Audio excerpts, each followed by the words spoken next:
Miryango ivugira i Nairobi kuri metero 19:31 ku mirongo ya FM mu biyaga bigari no kuri internet kuri bbc-gahuza.com.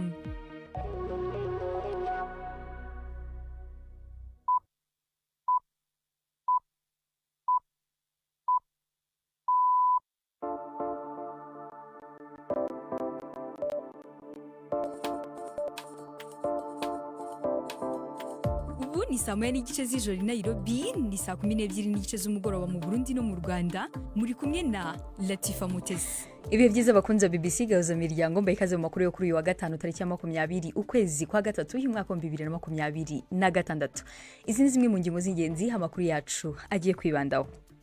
Mu Rwanda aborozi b'amatungo magufi barataka ibihombo baterwa n'itumbagira rikabije ry'ibiciro by'ibiryo by'amatungo. Ese impuguke mu buhinzi n'ubworozi zibona igisubizo kirambye ari iki? Korora ziriya sazi zitanga ibiryo by'amatungo, zitanga proteine, icyo ni ikintu kidufasha ko bizasimbura amakonsantre n'ibindi bintu tuvana hanze. Naho mu Burundi hasigaye hari urubyiruko rwigisha ijambo ry'Imana mu mvugo y'abagenzi itandukanye n'isanzwe ikoreshwa. Iko biri ubu uri muri twara abasumba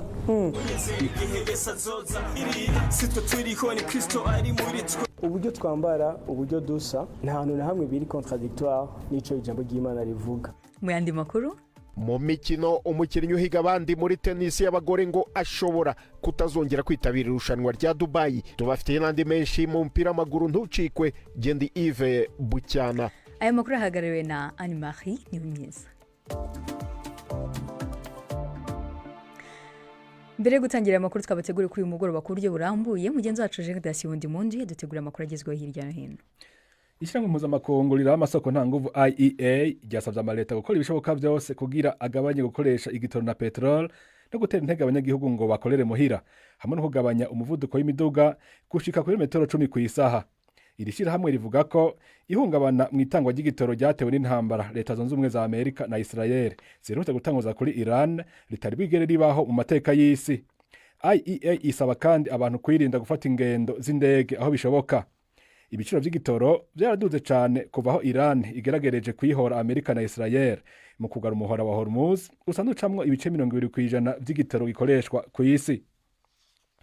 Perezida wa Amerika Donald Trump yise imburakimazi abategetsi b'ibihugu bihurikiye mu ishyirahamwe ryo kwivunira umwasi hamwe OTAN kubera batariko barashigikira intambara Amerika na Israel zatanguje kuri Iran. Abicishije ku rubuga rwiwe Truth Social, Trump yavuze ko abo bategetsi bishinga kwidoga ko ibiciro byaduze, akavuga ko bazotegeza kugura igitoro uko nyene kubera batashimye gufasha kugurura umuhora wa Hormuz. Iyi ni BBC. Ubuserukuzi bw'Ubushinwa muri Zimbabwe bwagabishije abanyamitahe baturuka mu Bushinwa ku kaga ko kujana imitahe muri Zimbabwe inyuma yaho abategetsi ba kino gihugu bafatiye ingingo ibuza gushora mu mahanga ubutare bwa lithium. Zimbabwe ni kimwe mu bihugu bitanu vya mbere Ubushinwa buguriramwo mwene ubwo butare. Iri soko rikaba riherutse guhungabana bitewe nuko mu kwezi guheze izo nzego za Zimbabwe zahagaritse ibikorwa byose bijanye no gushorera mu mahanga ubutare, zigasigura ko birangwamwo amanyanga. Izo nzego zifuza kandi ko hoshirwa imbere kubuhingurira mu gihugu. Lithium ni bumwe mu butare nkenerwa cyane bukoreshwa mu gukora amabateri y'imodoka zikoreshwa n'umuyaga nkuba. Ni inkuru ya Shinga Inyoka mwumva mu rya Giselle Lerwa. Ambasade y'Ubushinwa ikorera muri Zimbabwe yihanangije abashoramari ku ngaruka zishobora guterwa no gushora imari muri icyo gihugu. Iyi ambasade yasohoye itangazo risaba ibigo by'ubucuruzi by'Abashinwa kubanza gusuzuma neza imiterere y'isoko n'ubucuruzi muri Zimbabwe mbere yo gushoramo imari kugira ngo birinde igihombo gishobora guterwa n'impinduka zitunguranye za politiki y'icyo gihugu. Iryo tangazo kandi rigira inama Abashinwa bose gukurikiza amategeko n'amabwiriza bya Zimbabwe no kurengera uburenganzira bwabo banyuze mu nzira zemewe n'amategeko igihe bibaye ngombwa. Aho bacukura amabuye ya lithium muri Zimbabwe ahenshi iri mu maboko y'ibigo by'Abashinwa, hakaba haragize ihungabana rikomeye nyuma y'icyemezo cyafashwe mu kwezi gushize cyo guhagarika igihe kitazwi kohereza aya mabuye mu mahanga. Zimbabwe irimo gushaka kongera kugenzura no kubyaza umusaruro umutungo kamere wayo mwinshi, igabanya kohereza hanze amabuye adatunganyije, ikanashyira imbaraga mu kuyatunganyiriza imbere mu gihugu hagamijwe guteza imbere ubukungu n'inganda byo muri Zimbabwe. Umunyamerika yamenyekanye cyane mu myaka iheze mu mafilme yo kurwana Chuck Norris yitavye Imana ku myaka 86. Chuck Norris azokwibukirwa ku mafilme yabiciye bigacika harimwo Walk Texas Ranger ariko abakiri bato bashobora no kumwibukira ku buhinga bwo gutwenza biciye mu butumwa bwo kuri internet buzwi nka meme bwari busigaye bukoreshwa bukamudondora nk'umukinyi atananirirwa kandi afatwa nka kibirengeye. Latifa, urakoze cyane Jengdas.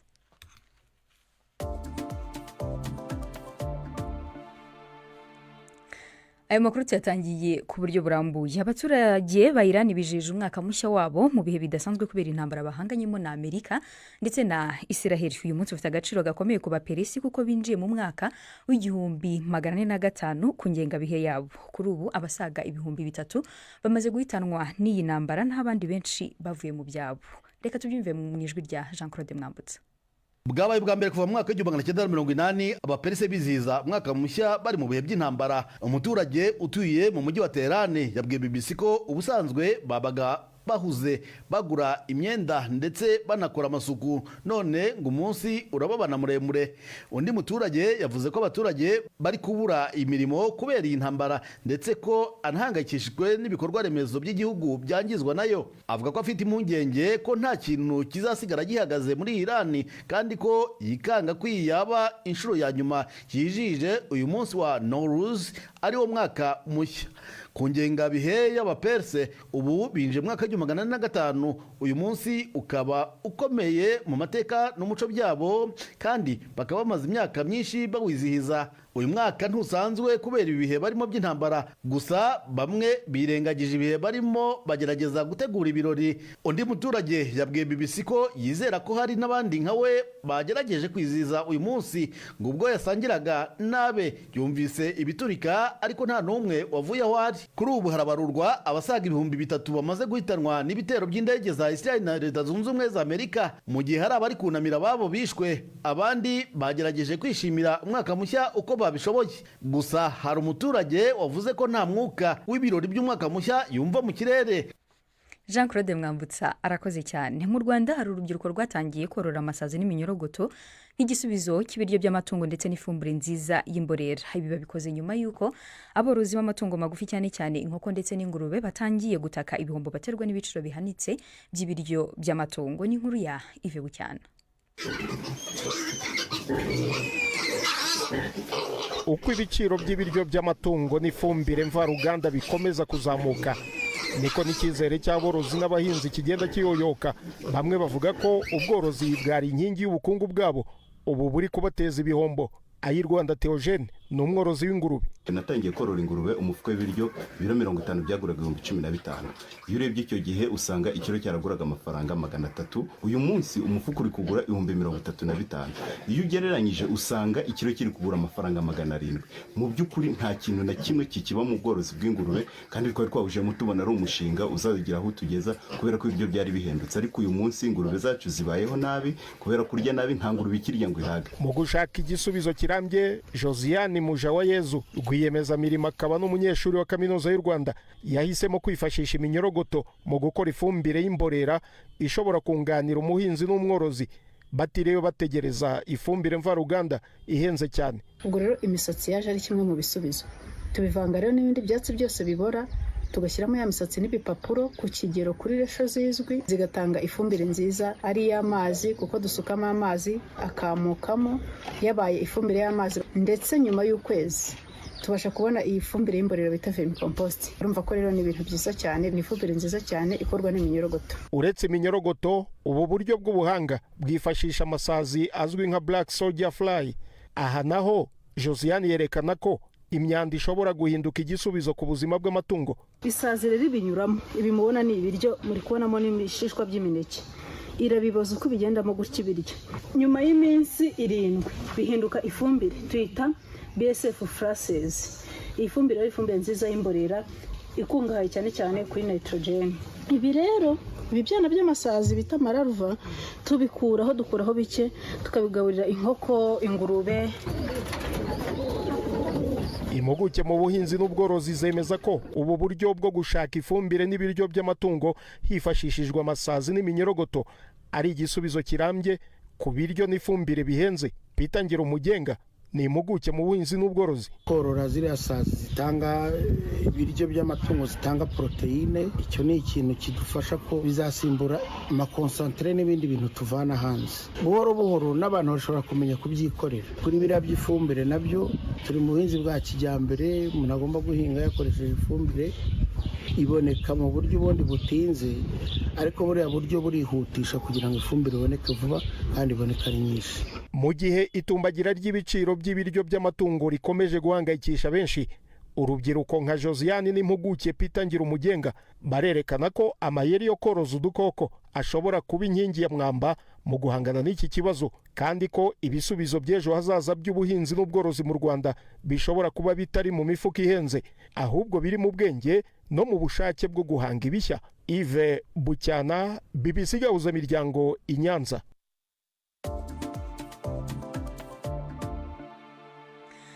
Dukomeje n'aya makuru, abantu 18 bapfiriye mu manuka y'ubwato muri Comoros barimo abarundi n'abanyekongo bari mu bwato butwaye abantu hafi 50 bwerekezaga mu kirwa cya Mayotte nk'uko ibinyamakuru muri Comoros bibyemereza. Iyo nzira isanzwe ikoreshwa n'abimukira bashaka kwinjira kuri icyo kirwa cy'Ubufaransa bavuye mu bihugu bimwe na bimwe bya Afrika. Benjamin yo kwizerwa arakomeza. Iyo mpanuka yabereye hafi y'umwaro wa Mitsamuli mu majyaruguru y'ikirwa kinini cya Komore, ahubwo bwato bivugwa ko bwatereranywe n'abambutsa abantu mu ijoro hagati yo kuwa gatatu. Ikinyamakuru Gazette gisubiramo Minisiteri y'Ububanyi n'Amahanga w'icyo gihugu kivuga ko abapfuye ari abanyekongo 15 n'abarundi 3. Radio RFI ivuga ko mu bapfuye harimo umwana w'imyaka 3. Abaturage batabaye ubwo bwato ahagana saa 6 z'ijoro babasha kurokora abantu bagera kuri 30 nuko bajyanwa mu bitaro bya Mitsamuli. Abaturage bava mu bihugu byo mu karere bafata ingendo zica muri Tanzania bagafata amata bageza mu birwa bya Komore mbere yo gufata yandi abageza mu kirwa cya Mayotte kigize imwe mu ntara z'Ubufaransa za kure yabwo, aho baba bizeye inzira yoroshye yo kugera i Burayi. Ubwo bwato bwarohamye mu ijoro ryo kuwa gatatu. Ibinyamakuru muri Komore bivuga ko abari baburimo bari baragezeyo bavuye Dar es Salaam muri Tanzania. Dukomereje mu Burundi, urubyiruko rukoresha uburyo bushya mu kwigisha ijambo ry'Imana, uburyo butandukanye n'ubwari busanzwe bukoreshwa mu yandi madini. Mu materaniro no ku mbuga nkoranyambaga, urubyiruko rukoresha imvugo yumvikana kandi ihuye n'urungano rwabo twita abagenzi. No kubijyanye n'imyambarire ntibakoresha amakanzu cyangwa costume bisanzwe bimenyerewe kubigisha ijambo ry'Imana. Indirimbo zo kuramya no guhimbaza nazo ziri mu njyana ya rap. Mugenzi wacu Patrick Waso yasuye aho bahurira mu mujyi wa Bujumbura maze dutegurira inkuru ikurikira. Dawidi umunsi umwe yarakuze igafi yishe umuntu aranasambana, hagera igihe Imana iramubwira ati peti tusizoyane ibihano ibi bitatu ihitiremo iki. Aha si mu rushengero, ni mu kibanza kiberamwo amanama mu hoteli imwe yo mu gisagara ca Bujumbura. Iki kibanza cyakubise kiruzura, aho abakiri bato baharugwa mu majana bariko bumviriza ijambo ry'Imana. Bamwe mbere barahagaze kubera babuze aho bicara. Ikitamenyerewe nuko buno butumwa butangwa hakoreshejwe imvugo itandukanye n'iyabandi bavuga butumwa. Ni imvugo y'ugwaruka go mu gisagara. Dawidi nako kari clever, karacibwe karaza umutima w'Imana. Kati yo hasha ushaka gupfira mu maboko yawe. Imana yarumvise kwa sebwa cyake none iki gipeti narizi ngomba ndagitature zawa none igomba gupfira mu biganza byanje. Anuruka ibiganza byanje ari byo. Uno munsi uriko aravuga ubutumwa yitwa Ezekiel Ndayihimbaze, ariko benshi bamuzi ku izina rya Prince Mushindi. Uretse ko Mushindi ari umuvuga butumwa, ni n'umuririmbyi, arasohora indirimbo ziri mu mudiho wa rap ariko zihayagiza Imana. Niko biri ubu uri muri twara basumba sitwe turiho ni Kristo ari muri twe bavyaga bavyemera ariko niko biri. Cyo kimwe na bamwe mu rundi gwaruka ruri muri iki kibanza afise umushasi wa madreds, yambaye ibutura ku ishati y'ikoboyi, akaba yafunguruye ibifungo. Musi naho hakabonekayo agapira kera n'imigufu.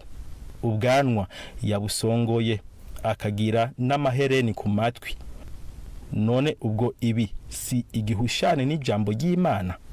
Prince Mushindi aratanga inyishu. Uburyo twambara, uburyo dusa, nta hantu na hamwe biri contradictoire n'ico ijambo ry'Imana rivuga. Rero kuri twebwe rimwe na rimwe outfit iba n'igikoresho kugira dushikira abantu bameze nkatwe, bambara nkatwe, kuko rero nk'abantu benshi bataje mu ma eglise kubera batigera bitora. Hirya gato hicaye Regis Barigume batazira Big Zoe, n'umuvuga butumwa, umugenzi wa Prince Mushindi, yambaye inkofero iraba inyuma. Uyu nawe asanzwe aririmba umudiho wa rap, aradusigurira ico bashimikirako muri aya makoraniro. N'ubutumwa bwiza bw'umwuzuzo bwo kuzuza abantu n'Imana, n'ubutumwa bwiza bwo gusubiza hamwe mwana w'umuntu n'Imana bari baratandukanye basubire hamwe. None iryoba ari dini rishasha? Tugunda kuvuga yuko twe tutari dini, twe turabana b'Imana. Mu gihe hari abatabona neza uburyo bushasha bwo kuvuga ubutumwa, Big Zoe yifuza ko botahugwa. Hamye hari ico kintu cy'uko urungano rushasha ruje umenga ruje kugora ruhasanzwe. Nimba atadutahura mbwa akaba yashaka kudutahura basa baradusengera. Imana izomuhishurira. None ugwaruka gwitaba irivuga butumwa ruribona gute? Turi muri generation itigeze kubaho, turi muri Gen Z, turi muri style n'ubundi abantu mutamenyereye, donc n'inyigisho zitegezwa kuba adapté à ce que generation y'u itegezwa kuzumva. Amahera nanje ndayafise mugabo ntaco bingira. Twebwe imisi yose tuba twumva umenga umuntu aza kuvuga ijambo ry'Imana n'umuntu aza kuba yambaye costume, mugabo abari ikimenyetso cerekana yuko Imana ishobora gukoresha wambaye ikabutura. Uko ibihe bigenda niko n'isi igenda ihinduka. Ibujumbura, Patrick Waso. Mugenzi wacu Patrick Waso arakoze cyane. Reka dukomereze mu makuru y'imikino twateguriwe na Yves Bucyana. Imikino kuri BBC gahuza miryango. Mwereho neza mwese bakunze imikino kuri BBC. Mpere mu Rwanda, Rayon Sport izwi nka Gikundiro yaraye isezereye Police FC mu gikombe cy'amahoro nyuma yo kunganya ubusa ku busa. Rayon Sport igatsinda kuri za penalty enye kuri ebyiri mu mukino ubanza, nabwo amakipe yombi yarenganyije 1-1. Muri kimwe cya kabiri Rayon Sport izahura na Gorilla, mu gihe undi mukino wa kimwe cya kabiri APR FC izahura na Etincelle. Muri Afrika mu mpera cyumweru hateganyijwe imikino yo kwishyura ya Champions League. Ku cyumweru El Hilal Omdurman izakina na Berkane yo muri Maroc, umukino uzabera ku kibuga cy'amahoro i Kigali. Mu mukino ubanza muri Maroc amakipe yombi yanganyije 1-1. Ku mugabane w'Uburayi amakipe atatu yo mu gihugu cy'Ubwongereza yabonye itike ya kimwe cya kane cy'ibikombe bibiri arimo Europa League na Europa Conference. Aston Villa yageze muri kimwe cya kane cya Europa League nyuma yo gutsinda Lille yo mu France ibitego 2-0, byose hamwe biba 3-0 mu mikino yombi. Unai Emery umutoza w'ikipe Aston Villa umaze kwegukana Europa League inshuro enye, ubu ari hafi yo gushyira iherezo ku myaka 30 Aston Villa imaze itazi igikombe. Ibintu byanayihesha itike yo gusubira mu mikino ya Champions League. Nottingham Forest yo yabonye itike ya kimwe cya kane kirangiza muri Europa League nyuma yo gutsinda ikipe yo muri Denmark yitwa Midtjylland kuri za penalty. Hagati aho kandi Ismail Assar yatsinze ibitego 2 mu gihe Crystal Palace yatsindaga AEK Larnasa yo muri Cyprus. Nge mu mukino wa tennis, Arina Zabalenka ubu ni uyoboye isi ya tennis mu bagore yavuze ko amagambo yo kumunenga nyuma yo kwivana mu irushanwa rya Dubai ryo mu kwezi gushize asekeje. Avuga ko ashobora kutazongera kuri kino kundi. Zabalenka ukomoka mu gihugu cya Belarus na Iga Swiatek icyo gihe wari uwa kabiri ku isi bivanye mu irushanwa rya Dubai ryo ku itariki 13 z'ukwezi kwa kabiri habura iminsi 2 gusa ngo ritangire. Umuyobozi w'iryo rushanwa Salah Tarlak yari yavuze ko Zabalenka na Swiatek ukomoka muri Pologne bakwiye gufatirwa ibihano birimo no kugabanyirizwa amanota bafite ku rutonde rw'isi. Zabalenka umaze kwegukana ibikombe 4 bya Grand Slam yagize ati ntabwo ntekereza ko yagaragaje isura nziza ishoboka. Zabalenka yongeye kugaragaza imbaraga ze ku cyumweru ubwo yegukana igikombe cya Indian Wells. Iryo rikaba ari ryo rushanwa rya mbere yakinnye kuva yatsindwa ku mukino wa nyuma wa Australian Open mu kwezi kwa mbere. njye mu ikipe ya Manchester United kugura umukinnyi mushya wo hagati ukinira imbere y'abugarira nicyo kintu kibanze iyi kipe ngo ishyize imbere muri iyi mpeshyi. Elliot Anderson, Carlos Baleba, Adam Wharton na Sandro Tonali bose ni abakinnyi bifuzwa kugira ngo basimbure Casemiro ugiye kwerekeza ahandi kuko amasezerano ye arangirana n'iyi shampiyona. Nkivuga kuri shampiyona y'Ubwongereza, iyi Manchester United nyine muri iri joro iri kwa Bournemouth mu gihe hateganyijwe n'indi mikino myinshi ejo kuwa gatandatu. Ayo niyo y'imikino nabateguriye. Gendi Yves Bucyana. Imikino kuri BBC gahuza miryango.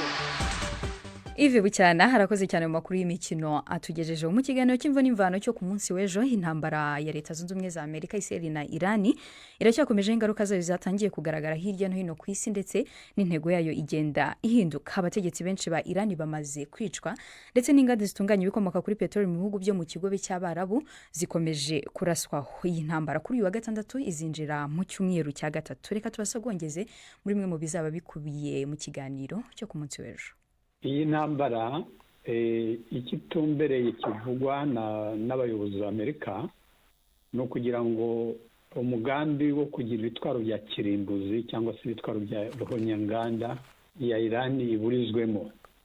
Mbega undi mugambi Amerika ifite mu kujya muri ntambara nuko Iran yakomeje gukora ziriya ntwaro zitwa misile, ikaba yanakora izo ntwaro kugira ngo abashaka kuyitera be kubishobora kubera ko izafite misile zikomeye. Ikindi cya gatatu ni uko bashaka ko buriya butegetsi buhinduka. Reka tuje kwaze no muri Afrika y'Epfo asanzwe nawe nyene yigisha kuri kaminuza i Pretoria. Iyo ntambara kandi ikiragira ingaruka mu bihugu bitandukanye ku isi harimo na Afrika hamwe n'akarere kacu. Zeno, iyi ntambara nko muri Afrika abantu bayibona gute? Hariho ibihugu bitari bike byo muri Afrika byahisemo guhora no kuterekana aho byegeraniye, kiretse igihugu cya Afrika y'Epfo cyarekanye ku mugaragaro yuko gishyigikiye Iran. Ingaruka rero ni nyinshi, na cyane cyane zizoza ni ku bijyanye n'ibitoro. Uko ikiringo rero kizogenda kiraba kubera iyi ntambara, two kwitega yuko ibiciro bizoduga, na cyane cyane muri Afrika, cyane rwose mu Burundi no mu Rwanda, aho usanga turi ibihugu bidakora ku mabahari, aho turonka igitoro ari uko turinze gusaba inzira kuri Tanzania cyangwa ku bindi bihugu. Dufate nko mu Burundi nk'akarorero, hariho abahora bagenda gukorayo batwanywe n'amashyirahamwe, kuvuga kubera iriya ntambara imaze kuba, abari barateguwe bagomba kugenda, indege n'izabaye zikigenda baciye bahagarara barabangira. Hanyuma hariho n'abariyo bategeza kugaruka kubera indege ziba zishugaye, n'icyo gihe ntibiborohera ko bagaruka. Uruhombo rero novuga yuko ni intambara usanga yafekse hafi ibihugu byose byo ku isi. Mareka tuje kwa Ambasaderi Sare Habimana asanzwe azobereye ibibazo vya hariya mu Barabu. Mwebwe mubona ingene Iran iri kirifata muri iyo ntambara byifashe gute? Ese ko umuntu yovuga yuko ejaho bukera bashobora gukura ubutegetsi bwa Iran hama hakaza ubutegetsi bwemewe n'abanyamerika na Israel? Iyo ugiye gukemura ikibazo, ukemura ikifite ku meza none ahangaha, utagiye mu mizi y'ikibazo ushobora kubona umuti udakwiye. Twakagombye kubanza gushakira ikibazo mu mizi yacyo, tukareba mbese aba bantu bahurira hehe, batandukanira hehe, ubushyamirane hagati ya Bayahudi n'Abarabu biza kubyara Islamu na Judaism bihera he. Ibyo utari wabimenya neza ngo umenye intandaro y'ikibazo neza, ibyo wakwibaza byose burya ubushakira umuti mu kirere. Numva rero kuri nge kwibaza gukuraho ubutegetsi bwa Iran utabanje kumenya inkomoko yabwo byo byaba bikomeye. Ntimuzacikwe rero, ni ku munsi w'ejo kwa gatandatu. Reka dufate akaruhuko gato, turagaruka mu kanya.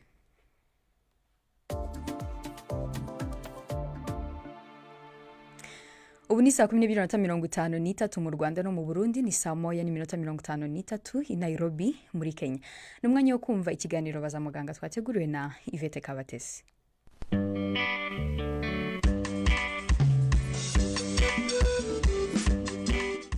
mwiriho neza. None turabagezaho igice cya kabiri kuri kanseri ya prostate yibasira abagabo. Kuba ubu burwayi bukunze kugaragara kenshi bituma bunavugwaho byinshi. Muri byo harimo ko kudakora imibonano kenshi bishobora gutera ubu burwayi. Ese byaba ari byo? Turacyari kumwe na muganga Innocent Nzeyimana mu bitaro MBC. Koko birahari, hari ubushakashatsi buhari, nta nubwo ari gukora imibonano mpuzabitsina kenshi, ahubwo ni ugusohora kenshi.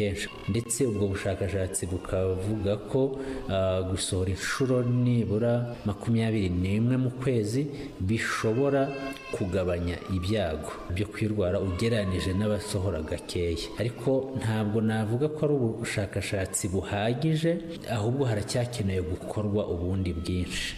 Ni gute iyi kanseri ya prostate ishobora gukomera ku buryo yakwangiza ku buzima bw'umuntu? Itera ibyago bikomeye, ariko iyo itamenyekanye ku gihe ngo ivurwe ku gihe, kuko nubwo ari kanseri ibaho kenshi, ifite abantu benshi, ikanica benshi, ariko ni kanseri ibasha gukira ndetse inagenda gake. Ntabwo ari kanseri yihuta cyane, keretse ku bo yafashe ari bato munsi y'imyaka 50 aba afite ibyago byinshi ko yaba iri ikomeye, mbese iri aggressive. Ariko iyo yatinze kumenyekana ntivurwe ku gihe, itera ibibazo bikomeye, harimo bimwe navuze byo kwangiza urutirigongo, hakabamo kuriya kuva amaraso yihagarika, hariho kuba yavunika amagufa, nubwo kuriya ijya mu magufa niba ari yo mwitako, bituma yoroha, hanyuma umuntu akaba yayavunika byoroshye. Iyo nabwo imaze kugera kure ishobora kubangamira kugira ubushake bwo gukora imibonano mpuzabitsina, ariko akenshi biterwa n'uko itamenyekanye ku gihe, ntivurirwe ku gihe. Kanseri ya prostate iravurwa? Uko ivurwa biterwa n'urwego iriho. Iyo hakiri kare abantu bashobora no kuyireka bakayikurikirana, nta muti batanze, nta kindi gikozwe, ariko bagakurikiranira hafi kugira ngo niyongera bayivure hakiri kare. Ariko kubera ko hari amahirwe ko hari igihe itakwiyongera, abantu bakaba babireka kugira ngo hirindwe ingaruka ziterwa no kuyivura. Hanyuma iyo ihari iri ku rwego ruringaniye, bigaragara ko iri ku rwego rukeneye kuvurwa, hari uburyo bwo kuyibaga. Kuyibaga ni ugukuramo prostate, umuntu akaba akize burundu. Ikindi ni by'abantu bakunze kwita gushiririza cyangwa radiotherapy, nabwo ni uburyo bushobora gukoreshwa kandi ukayivura igakira neza. Hanyuma iyo iri ku rwego rwisumbuyeho cyangwa yararenze kuri prostate, habaho uburyo bwo kugabanya ko yihuta. Hari imiti yabugenewe ihari umuntu afata bigahagarika imisemburo y'abagabo, anariyo ituma kanseri ya prostate ikura. Iyo abantu badashoboye kubona iyo miti, dushobora no gukuramo udusabo tw'abagabo tw'intanga. Iyo udukuyemo, ubwo ukuyeho nibura 90% y'isoko y'imisemburo, umuntu akaba yamera neza, ariko bitavuze ngo yakize. Abantu bagwaye iyi kanseri ya prostate bakwitwara bati? Ni ukwivuza neza. Twanahera gukangurira abantu muri rusange kuyisuzumisha badategereje ibimenyetso. Ubundi inama bari ukujya kuyisuzumisha guhera ku myaka 50, ariko abafite amateka yo kwirwara mu muryango gahera ku myaka 45. Ni ikizamini cyoroshye gikorwa cy'amaraso, abantu bakamenya ko ufite ibyago byo kwirwara, hanyuma bagakora ibindi bizamini biyemeza bikanagaragaza urwego iriho. Uwamaze rero kuyibonwamo akaba yirwaye, mbese no kubahiriza amabwiriza atangwa na muganga uri mu gukurikirana. Innocent Nzeyimana, umuganga wita ku ndwara zifata imiyoborantanga, arakoze kudusobanurira kuri kanseri ya prostate. Muramukeho.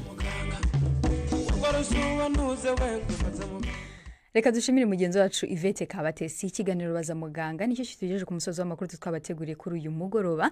Gusa mbere yo gusoza, ariko twongeye tubibutsa ingingo z'ingenzi amakuru yacu yari yibanzeho. Twababwiye ko mu Rwanda aborozi b'amatungo magufi bari gutaka igihombo baterwa n'itumbagira rikabije ry'ibiciro by'ibiryo by'amatungo, ndetse kandi twumvishe nicyo impuguke zibivugaho. Naho mu Burundi twumvise urubyiruko rwigisha ijambo ry'Imana mu mvugo y'abagenzi itandukanye n'isanzwe ikoreshwa. Twabibutse ko mushobora no kudukurikira ku mbuga nkoranyambaga zacu zigiye zitandukanye zitandukanye Facebook na X BBC Gahuza Miryango ndetse na website yacu bbcgahuza.com kuko tudufiteho inkuru nyinshi zigiye zitandukanye. Kuri munsi dufiteho inkuru ivuga ko icyamamare muri filime Chuck Norris yapfuye ku myaka 86 nkajya kuri website mugasoma.